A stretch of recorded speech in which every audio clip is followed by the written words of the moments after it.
I'd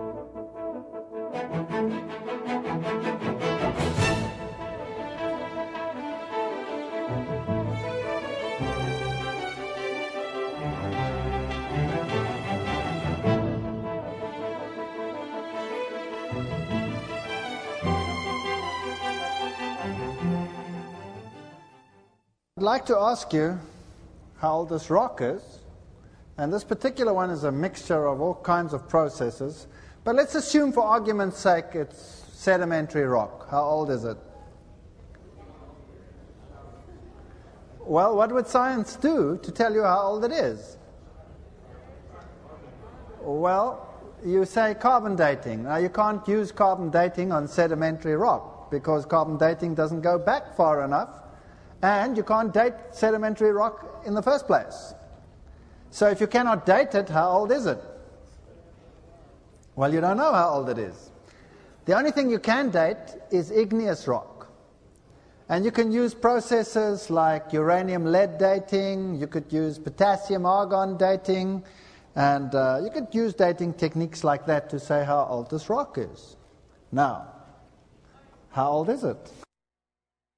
Well, as old as, let's say it's igneous rock, and you can date it by uranium-lead dating, or one of those techniques. Then how old is it? You still have to use the technique. And the technique tells you, after you've used it, that this rock, for argument's sake, is 350 million years old. How do they get to that date?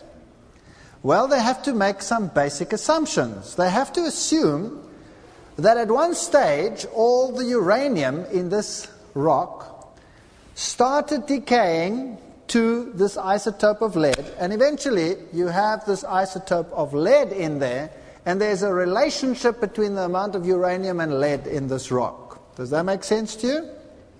Okay.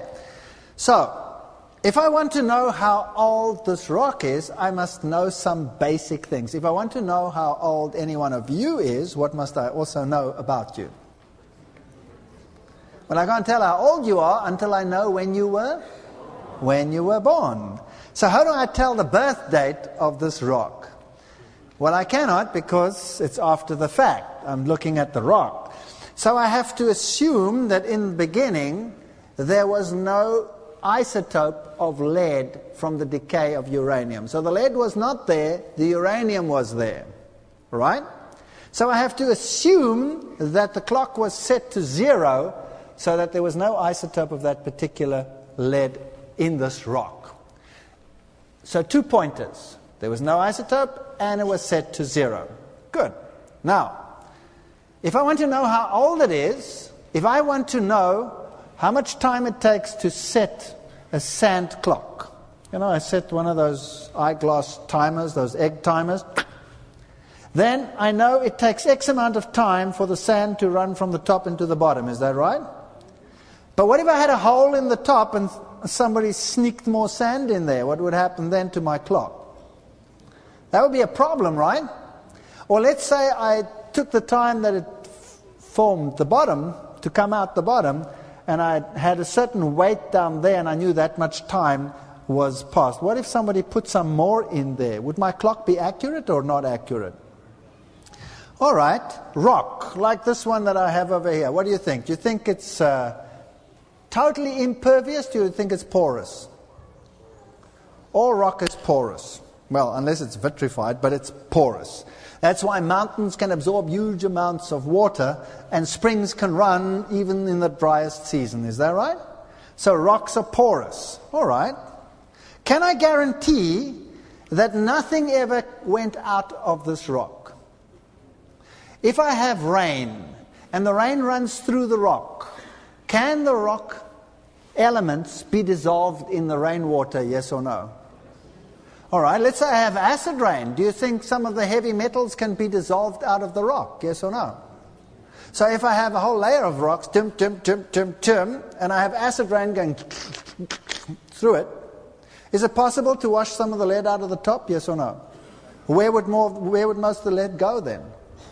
To the bottom layers. So I take this layer and I send it to the lab and they say, oops, there's a lot of lead in here. This is one old rock. Or I send this one to them and they say, well, there's not such a lot of lead in there. This is one young rock. Would they be right?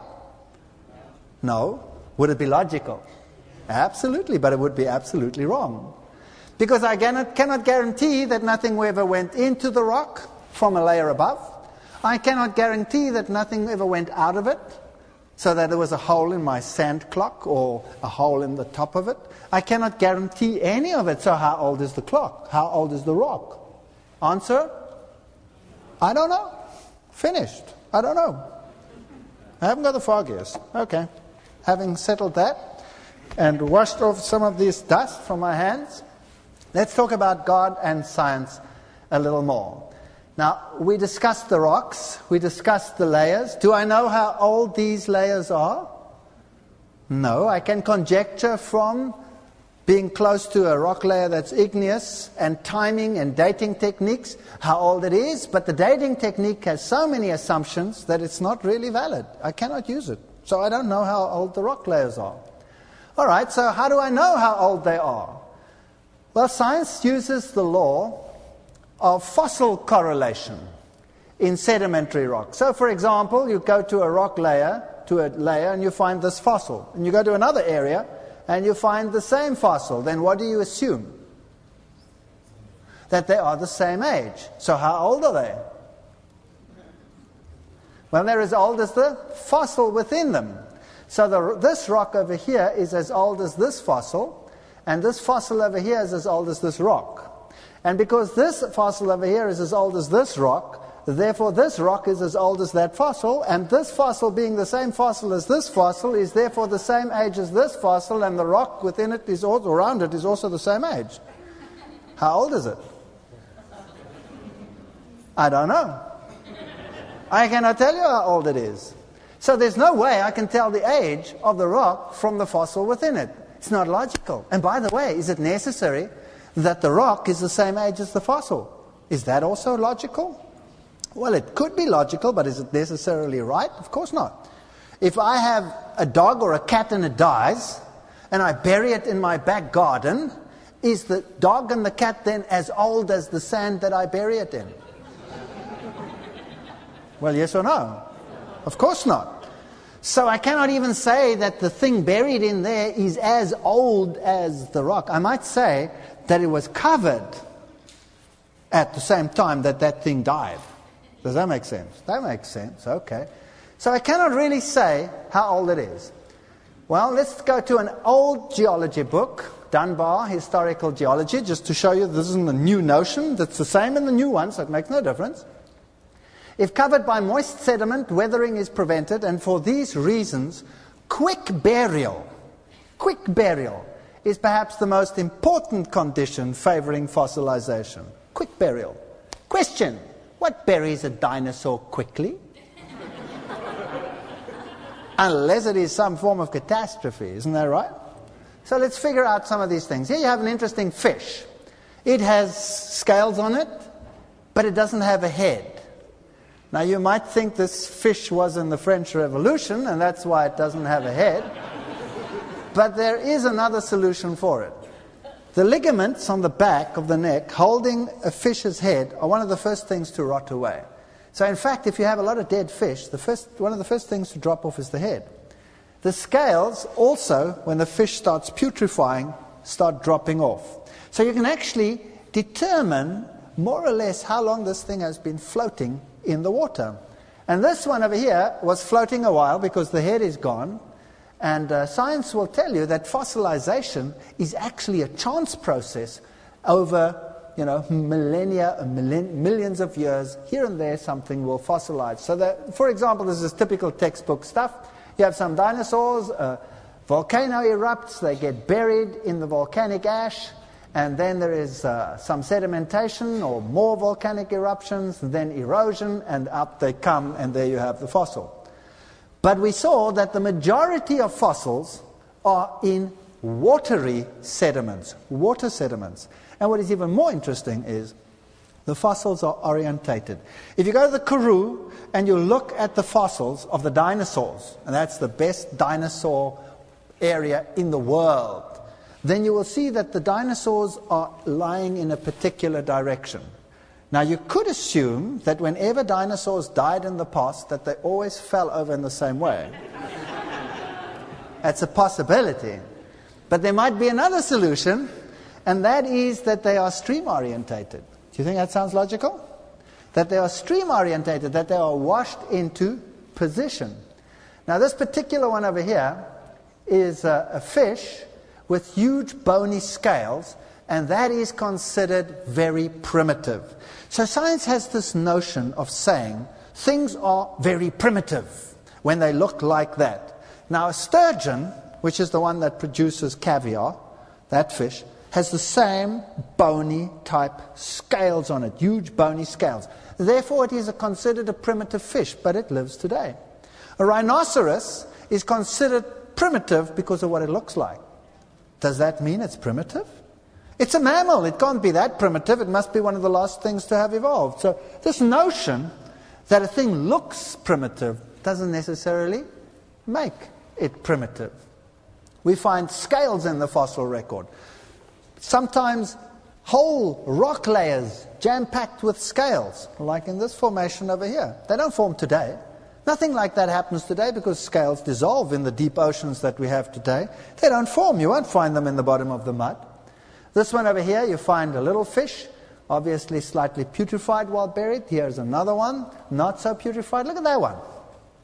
This is an absolutely immaculate fossil. There is nothing about it that shows any form of decay. It is absolutely perfect. This fish was swimming along happily when it was struck by a turbidite. It was an instant fossil. Otherwise, there would be some form of decay. Perfect. Instantly cut off from oxygen. This is catastrophism. It's the only thing that can explain it. Scientists will say, hang on a second, we only find certain fossils and others are missing because the soft stuff all didn't fossilize. Well, here is a nice jellyfish. That's pretty soft stuff. There are lots of soft-bodied fossils, perfect ones. So that isn't something that you could use as a solid argument for long periods of fossilization and missing fossils in the fossil record. Here you have an insect. This one has a straight wing, as you can see. Now, insects with straight wings are considered primitive, like dragonflies. And yet scientists studied the dragonfly for years to figure out how to make a helicopter, right? It is so complex in what it does. Why is it primitive? Because it has a straight wing. And beetles can fold their wings, so that's more advanced. But those insects which have straight wings and those which have folded wings occur in the fossil record at the same time. Evolution of Life by Olson says, time and again wind, water and ice have cut and destroyed rocks that have been elevated to form continents. That there is a fossil record at all seems rather remarkable. Imagine now, you are lifting up a continent and you are rubbing out the top. Eventually you will have rubbed out all the layers, is that right? And you should come to the bottom. Now, in mountains, for example, take the Himalayas. They're being washed away at 6 feet per 1,000 years. So they're getting flatter and flatter and flatter and flatter and flatter. And science says they're still there because the rate of orogeny, the uplift from the continents pushing together, is keeping pace, or maybe even exceeding, the rate at which it is rubbed out. So eventually, you get to the point where the mountain is still there, but the top has been rubbed out. But the problem is, the layers are still there. I can't rub out the top, lift up the bottom to still have the mountain, and still have all the layers on the top that I've rubbed out. Does that make any sense to you? Can I rub out the layers, and then the layers are still there? Hello there, why are you still there? You've been supposed to be rubbed out. You can't have your cake and eat it. Does it make sense? Okay. Now let's get to this notion that evolution took place over millions of years, and that creatures evolved one out of the other, and that each group evolved into another group over millions and millions and millions of years. That is what science teaches. But the fact of the matter is that it is a totally different picture. Here, Time magazine picks up from the scientific literature of the day, and it runs with an article called Evolution's Big Bang. and subscript evolving at supersonic speed. Now this is a bit problematic. When life exploded. Well, let's go to the scientific source. Here is Scientific American, and here is this article that Time magazine picked up, The Big Bang of Animal Evolution. And just to put the credentials into place, the author there is, as you see, Jeffrey Levinton, and he received he is actually the chair of the Department of Ecology and Evolution at the State University of New York at Stony Brook. So he's an evolutionist, an evolutionary scientist, a very evolutionary orientated magazine. Surely they should have the current picture in place. He talks about the Cambrian explosion. Now remember, the Cambrian is that layer at the bottom when the first macrofossils form. It says it was characterized by the sudden and roughly simultaneous appearance of many diverse life forms some 600 million years ago. And then he continues to say, talks about a standard evolutionary tree. A standard evolutionary tree rather than what appeared to be an evolutionary lawn consisting of many roots back to unknown common ancestors. Let me put that into position. Science says you start with one organism, it evolves into more and more and more and more and more and more and more and more. So eventually you have a narrow root and a stem and eventually all the organisms that we have in the world today. Is that right? That's what science teaches. So you started with something like a unicellular animal. You know, we always talk about an amoeba, but of course it wasn't like an amoeba, but never mind, we're not talking science here. So, in that sense, right, in that sense. So here you go, up, up, up, more and more and more and more. That's what science teaches. He says, no, we don't have an evolutionary tree. We have an evolutionary lawn. Bum, bum, bum, bum, bum, bum, bum, bum, bum, bum, bum. Everything's there at the same time. It says such stories point to serious problems with all arguments about evolution that rely on taxonomic classification. He says that testing the ribosomes and ribosome RNA from various species suggests that many phyla, wow, now that's a big category of animal, appeared almost simultaneously. Boom. So, according to the modern view of how things happened, the phyla appeared instantly. So in other words, the mollusks, all the snails, the squids, and all these things, they were there. And the arthropods, all the jointed-legged animals, they were there. And so we continued. And of course, science teaches that you started primitive and you went more and more complicated, and way up there somewhere comes us important guys, right? What phylum do we belong to? We belong to the phylum Chordata, chordates.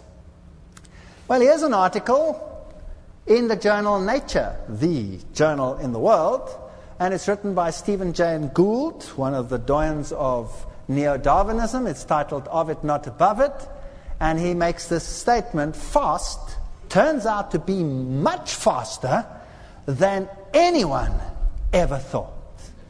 And then he says this: during the past decade, the discovery and development of another fauna of marvelously preserved soft-bodied Cambrian organisms at Chengyong, China has proven, wow, just swallow this, that full diversity was reached within the explosion itself. We have a problem. He continues to say, all the textbooks proclaim that our phylum, that's the one we belong to, we come way up there in the geological column. The Chordata did not appear until the subsequent Ordovician period, and this later evolution must imply advanced status. So we're the doyens, we're the advanced status. But the Burgess Shale, which is Cambrian, the lowest layer, contains chordates. Wow! Charles Darwin faced this challenge of his gradualistic preference with characteristic honesty. Writing in the first edition of Origin of Species, the case at present must remain inexplicable and may truly be urged as a valid argument against the views here entertained. Question: did Charles Darwin know there was a problem with this already? So everybody else after that has known that there was a problem with this already, right or wrong? I knew. I was an evolutionist. I knew. I was a phyletic gradualist, which means I believed that things developed slowly, one out of the other, but the fossil record didn't bear it out. Everything was dum dum dum dum dum dum dum dum dum. And right in the beginning, everything, including the group we belong to, was there. And now they're talking about evolving at supersonic speed. Well, what's that other than creation? Right or wrong? It's just one step further from being what they call punctuated equilibrium, long periods, nothing happening, and then there, everything is there. You might as well be creationist. So you don't have these connecting lines. They don't exist. That's what he admitted. He said that there is a lawn, chip, chip, chip, chip, but this common ancestor thing doesn't exist. It doesn't exist in the fossil record. So dinosaurs, did they exist? Well, obviously they must have. We find the fossils, huge creatures. At the Morrison Formation over here, Dinosaur National Monument, they are digging them out. In the Karoo Basin, they're digging them out. All over the world, they're digging them out. Giant bones, but orientated in stream directions. Sometimes you have what we call strange fossil assemblages, that you have largely one creature, like in this particular one over there in the Morrison. You find this one over here, Allosaurus, largely represented and very few of the others. So it's strange that you should get more of the carnivore. If you go to the museums of the world, this one comes from the British Museum of Natural History in London, you will find their displays of dinosaurs as the bloodthirsty animals tearing and ripping at each other's throats. And they will show you that the dinosaurs ranged in size from very small, something like, just slightly bigger than a chicken size, more or less, to gigantic like this over here, this Brontosaurus. I mean, it's enormous. There's a human being, stretches from way in here in this main hall all the way to the back there. They were gigantic. Or this Triceratops over here, they were huge and they existed. They don't live today, but they did exist then. There is lots of evidence. We find eggs of dinosaurs, and some of these eggs, of course, we'll find them always as surface phenomenon. That's very interesting. We'll find them as surface phenomenon, but fossilized thereafter. We find footprints of dinosaurs, so they were running. And if you look at them, you'll find that most of them, according to the impressions in the mud, were running upgrade. So we have to assume that in the past, most animals, including the dinosaurs, preferred running uphill. Unless there was some other factor involved.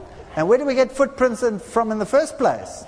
Animal running in mud, probably from rising waters, and then a turbidite comes and covers it up. So you have two layers.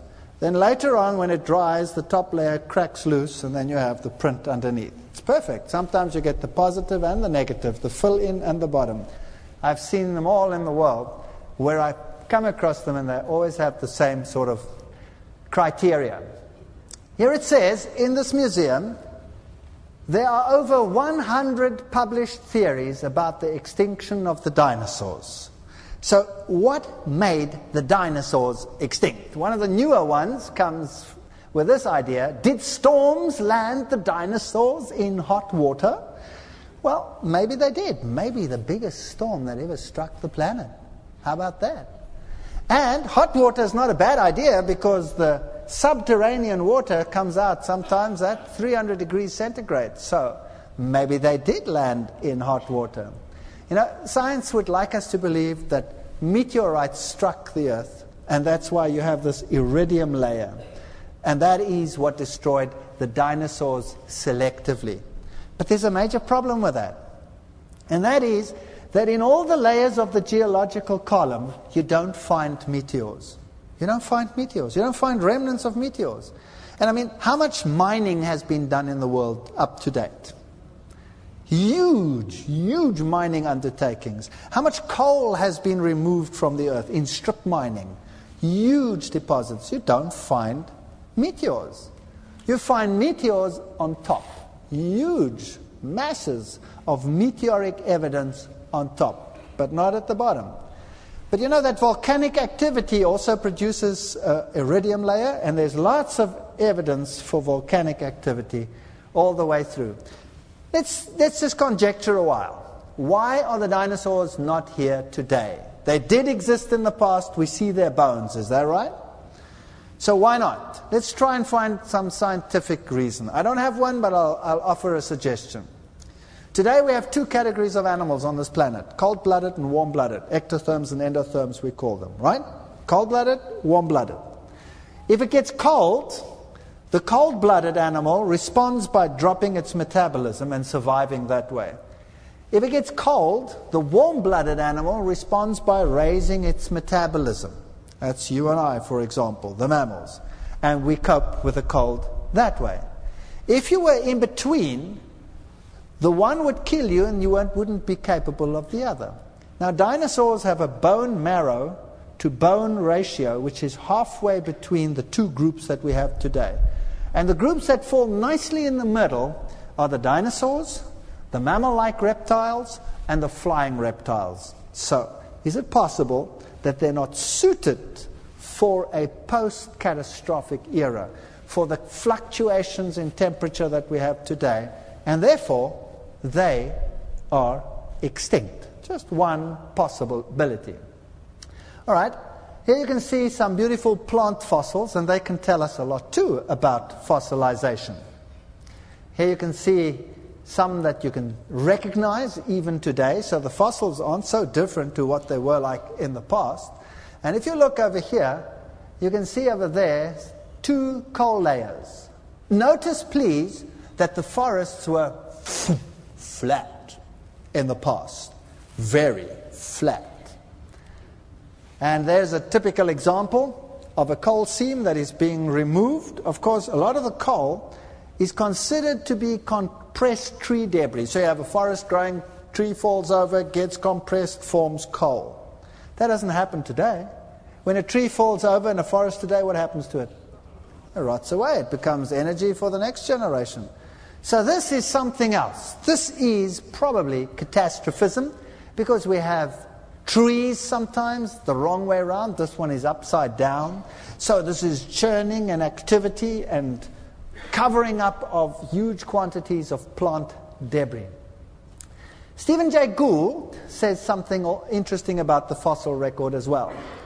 And notice what he says. Now remember, again, this is the doyen of evolutionary thinking today.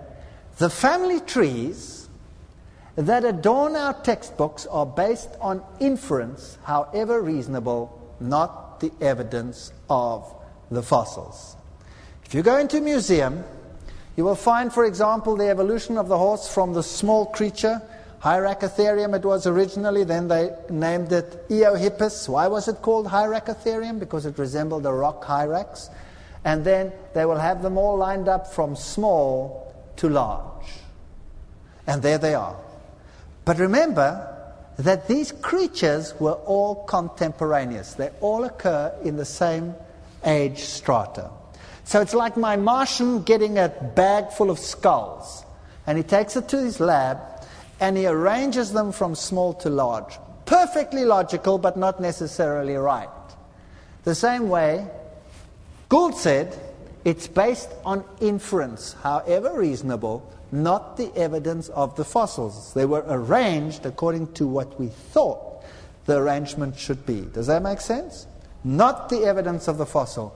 They also say, Simpson said, it has been suggested that all animals are now specialized and that the generalized form on which major evolution depends are absent. Let's just put that into simple language. We are told that in the beginning was a simple little, funny little, strange, primitive organism. Is that right? And then later it became more and more complicated. And today we have complicated organisms, right? He says, in fact, all animals have always been more or less specialized, and a really generalized living form is merely a myth or an abstraction. There's no such thing in the fossil record as the simple fellow being at the bottom and the complicated one being at the top. This is important, very important when we talk about the fossil record. So what you see over here is a creature that is extinct today, but lived in the past. But there's nothing primitive about it. This is an extremely complex mollusk, much like a squid. He was folded up in there and jet propulsion, and it was afloat. It was a great creature. Not primitive, this ammonite. There's another one from the British Museum. Here is a trilobite, supposedly primitive. There's nothing primitive about it. It is very, very complicated. So now let's think about this issue. At the bottom of the geological column, I have these so-called simple organisms. But we just saw, is there such a thing as a simple organism? Yes or no? Yes or no? No, there's no such thing. So at the bottom, what do we have? Actually, what we have at the bottom is marine sessile organisms. That's bottom dwellers. If you go a little bit higher in the geological column, guess what you find? You find fish. Right? If you go a little bit higher in the geological column, you start finding amphibians. Go a little bit higher, you start finding reptiles. Go a little bit higher, and you find in the top layers the birds and the mammals. So science says the bottom ones, the marine ones, the sessile ones, gave rise to, eventually over time, the higher ones, to the higher ones, to the higher ones, and to the higher ones. Now that is beautifully logical. But it need not be correct.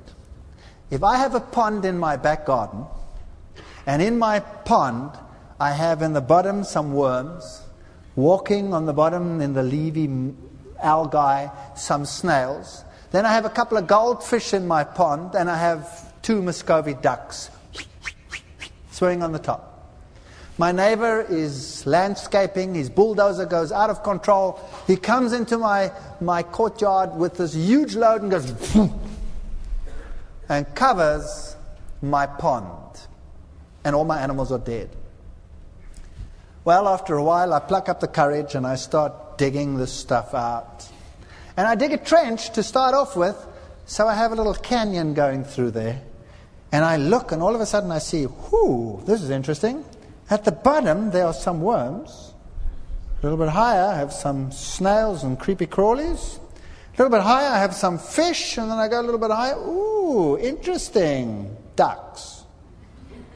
So I assume the worms gave rise to the snails to the fish, and the fish to the ducks. That would be logical, but would it be right? Absolutely not. But that's exactly what science does. We saw that all the animals appear when? At the same time. There's no such thing as a simple animal. They're all complicated. They're highly complex. And when you look at the ones living today and you trace them back, you will find that the living form looks exactly like the fossil. The living form looks exactly like the fossil in this case of this tortoise. If you go to these creatures over here, the living form, exactly like the fossils. In fact, the insects too. I can't believe it, Fred. 60 million years since I've seen you last and you haven't changed a bit. That's exactly what we have in the fossil record. What we see, did you remember that Levinson said evolutionary law? Tip, tip, tip, tip, tip, tip, tip, tip. Going back to unknown ancestors? Well, that's what we have here. Tip, tip, tip, tip, tip.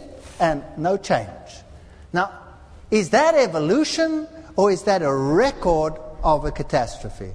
And the creatures are buried in these layers because that is where they occurred. For example, we have in the ocean today unicellular organisms called foraminifera. Forget about the name. It's little animals like amoeba creatures, but they have a little shell around them. And we have another group with little shells, unicellular ones, which we call radiolarians. And if you go from the top in the ocean to the bottom, they all look slightly different. In the top, there's more light and there's more oxygen. The lower you go, the darker it gets and the less oxygen. So, structurally, they all differ from the top to the bottom. And if you go to the rocks, exactly like they are in sequence today, so they are in the rocks. But because they're different in the rocks, we say the bottom ones gave rise to the later ones. But in actual fact, they look different because of their ecological position. Does that make sense? Birds and mammals always in the top because when they die, they float. we say that mammals are bloaters and floaters. They swell up and they float. So they floated on top and they would be in the top layers. Let's go to an interesting story. We'll talk about petrified forests. If you go to the old textbooks, and this one puzzled me, because some of the old textbooks say that the petrified forests of the world teach us that evolution and not creation is correct. And that the whole question of a flood that destroyed the world is destroyed by these petrified forests. Let me explain to you why. You see, here are trees that are standing upright. So scientists say these trees are in position of growth. They grew there. And you can count their rings, so you can determine that they're old. Some of them are a couple of 100 years old. So there obviously was a period of stability. Now you have an explosion or an eruption of a volcano. The dust settles out, covers the forest. New forest, dust, covers the forest. New forest, dust, covers the forest. New forest.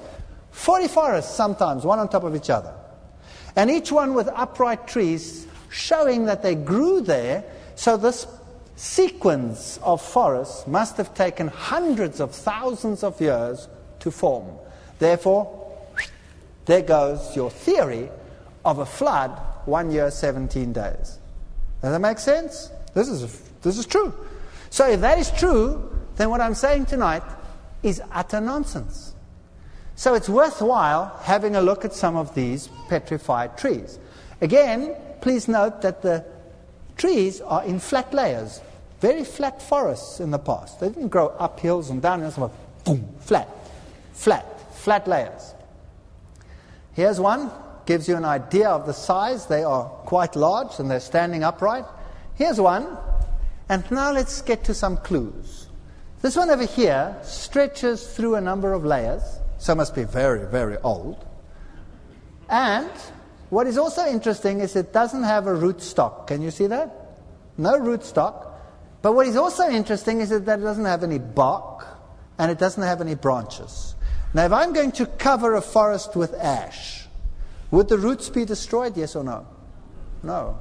Would the branches never be there? No. Would the bark necessarily be gone? No. So what's going on here? Here's one that has been dug out, and you can see that the rootstock is what? Broken off. Now, surely if you're going to cover a forest, an upright tree with ash, then the roots should be intact, yes or no? It should be intact, but they're not. They're torn off. So they have no bark, they have no branches, and their roots are torn. Now, they're not all upright. Here's a horizontal one, a flat one, and here's a whole host of them. There's one over there, there's one over here, there's one over there, looking at one over there. All of these lying flat. And the interesting thing is, can you see that they're all pointing into the mountain? They're all lying in the same direction. So, they're lying in the same direction, they haven't got roots, they haven't got branches, and they haven't got bark. And no matter which level of forest you take, they're all lying orientated in a particular direction.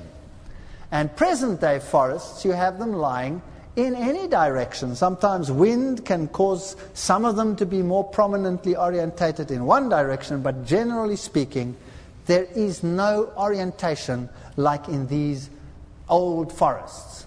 Another interesting point is, if you're going to cover up a forest, you're going to cover up the floor, right? Here are two forest floors. Over there's one, and there's another over there, just so far apart. Just so far apart. What were two forests doing this far apart? And what is more, if you take this rock over there and you look at it under the microscope, polish it up and look at it, you can see that it's water sorted. Water sorting is a feature, and the volcanic material is brexia, which means it's formed in water. So these forests grew underwater, they were covered by water, and they have no bark, and they have no branches, and they have no roots. And there's a turbidite flame right there, over here. Can you see it there? Whoop, up it goes, and down it goes. So here was turbidite activity. So this was not typical volcanic ash. This was ash that came out of the ground underwater and like a turbidite, rolled across the area. Now it's still very volcanic in this area. There's Norris Geyser. And Mount St. Helens gave a tremendous scientific display in 1980 and basically solved this problem. This is what the mountain looked like before the eruption. Please look at the glacier on top. Beautiful glacier. And beautiful lakes around, forests, huge trees, different types of forests. And then there was an eruption of this mountain. But not an explosion, just an eruption. Here is another beautiful lake, Spirit Lake. And then this eruption, first eruption, caused the ice to melt. And it rushed down the south side of the mountain. And there you can see it going, down the south side. And eventually it turned into a major flood on the populated south side of the mountain. And it started tearing out trees, as you can see, ripped them out. And this was a water catastrophe par excellence. And everything on the south side of the mountain. So if you go to these and you go look at the trees and go and walk on them, look what you see. Here are some flat ones, horizontal ones, and they're lying, generally speaking, in the same direction. Why? Because they're water orientated, all right? They've been washed into position. What else do you see? Do you see lots of branches on them? Where are the branches? By the way, do you see many roots? No. Because as they were ripped out of the ground, the roots tore off. And then as they churned in the water, the branches were broken off. And this is a huge one over here that was ripped out by water alone. As they bumped against each other, can you see that dent over there? As these logs churned and bumped against each other, that stripped the bark. And so now you have these trees lying in a direction, just like in the petrified forests, but they have no branches and they have no roots. But that doesn't explain the upright ones. How do we explain those? Well, you see here, this flood was a shallow flood and then whoop, it was gone. But then the mountain did it again.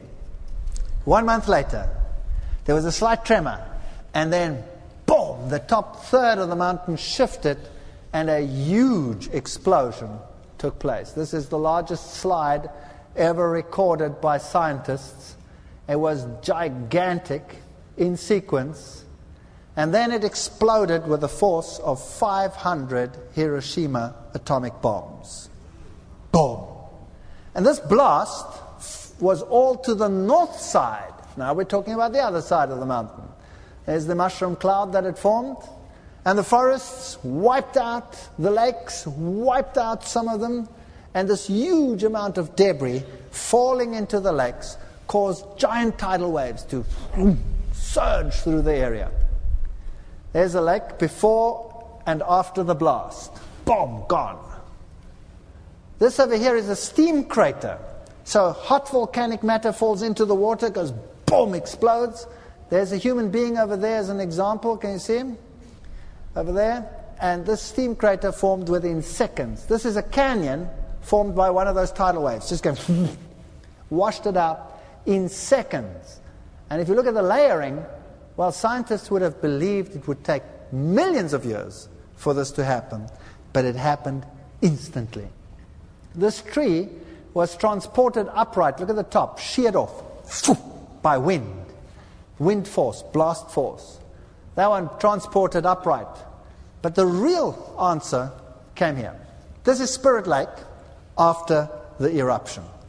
All the trees that had been ripped out, these tidal waves gathered them and washed them back into the lakes. So this is an aerial photograph of all the floating debris. And then if you look carefully, you'll see that very quickly the trees that had a root stump on them, still floating in this water, started floating upright. So they had a look. And what did they find at the bottom? Huge quantities of bark. Massive quantities of bark. Many coal fields in the world consist of nothing but coalified bark. So that explains that. Here are all these upright floating trees. Now they're floating there. And constantly new ones are settling and floating. What would happen if there was another mudslide of proportion and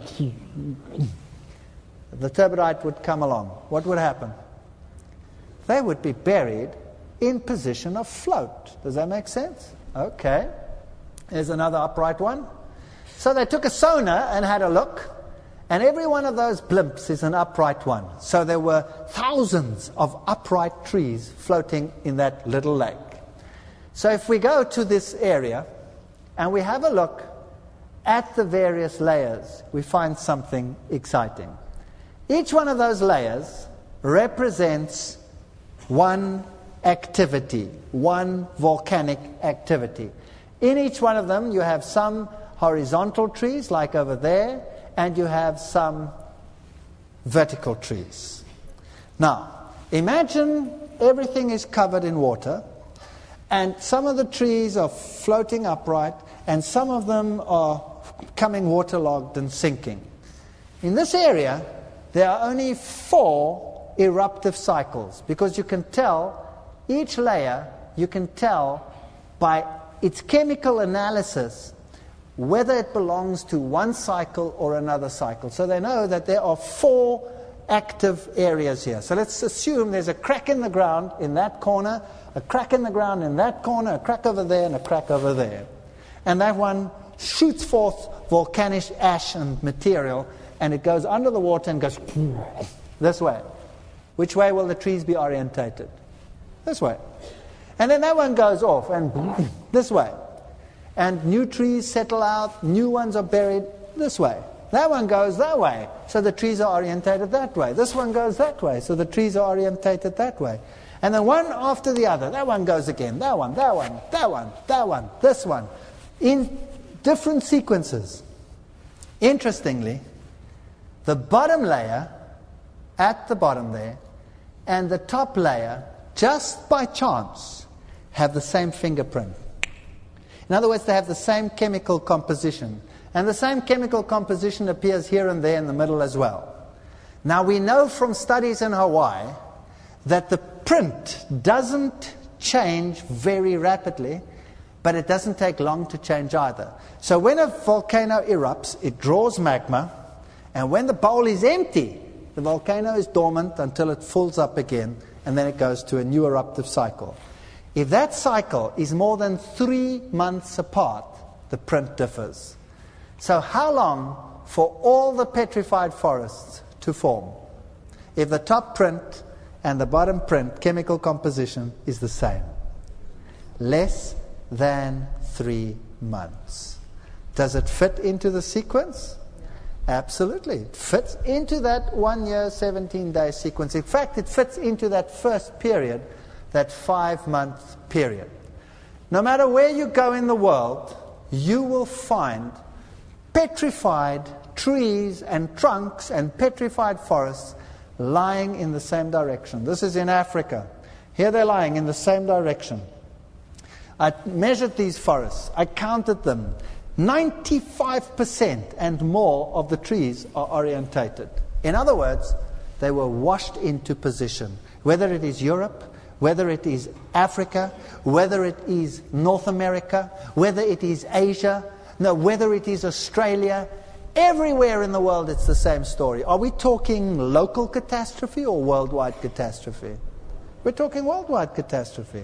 Tomorrow I'll show you that there is one layer which we call the white band, which is a chalk deposit, which can only form from algae, marine algae, and it stretches across every single continent on the face of the earth.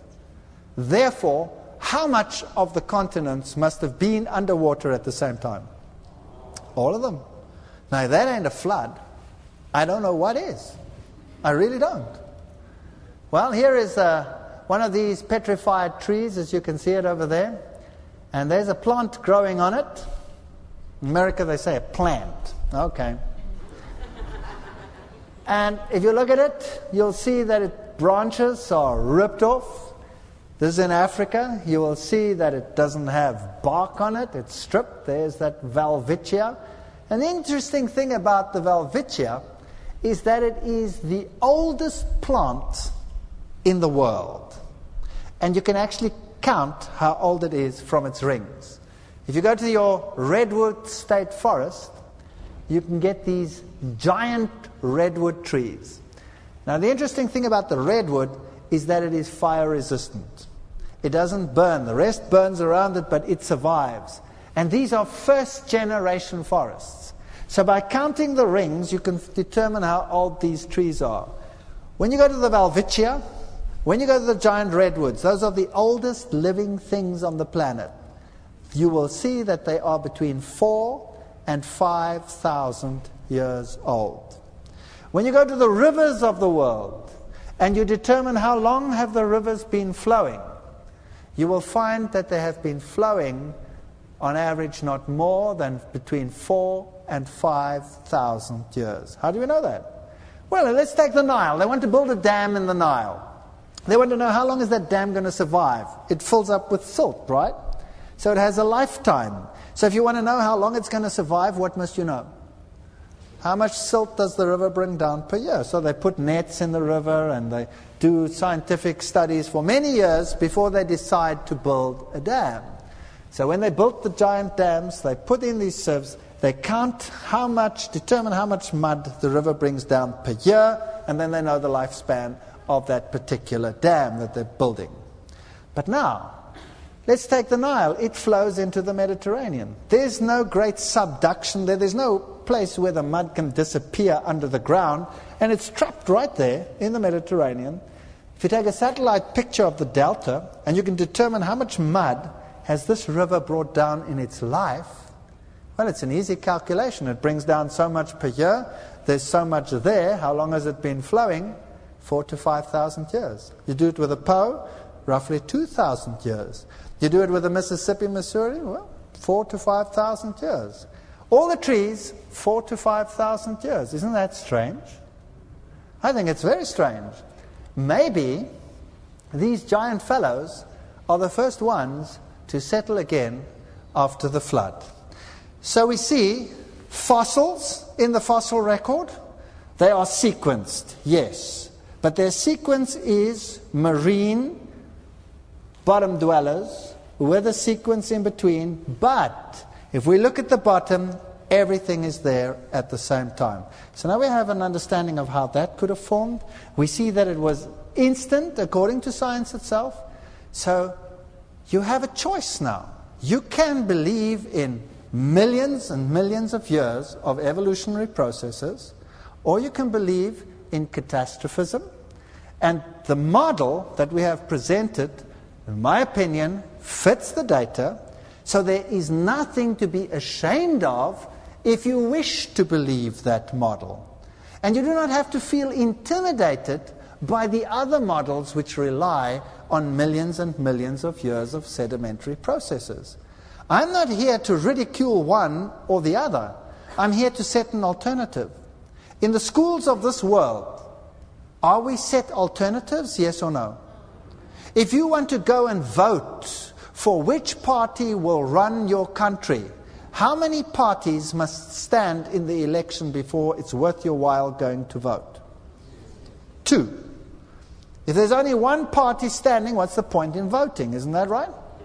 Okay. If you only get one set of data on which to base your faith, and you never are exposed to another set of data, then everything that you believe and think, your paradigm is set by the data that you are presented with. And I don't believe that is fair.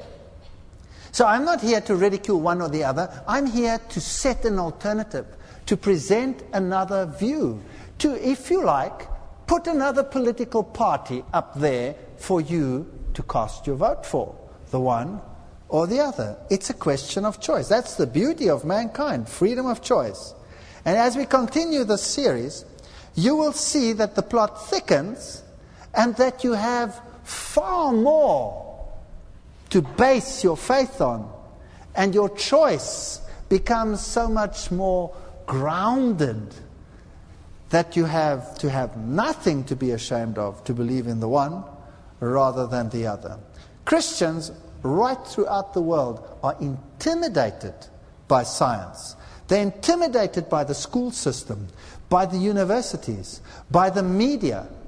And they have nothing to be ashamed of, because there is a perfectly plausible alternative model which they can believe if they have the choice.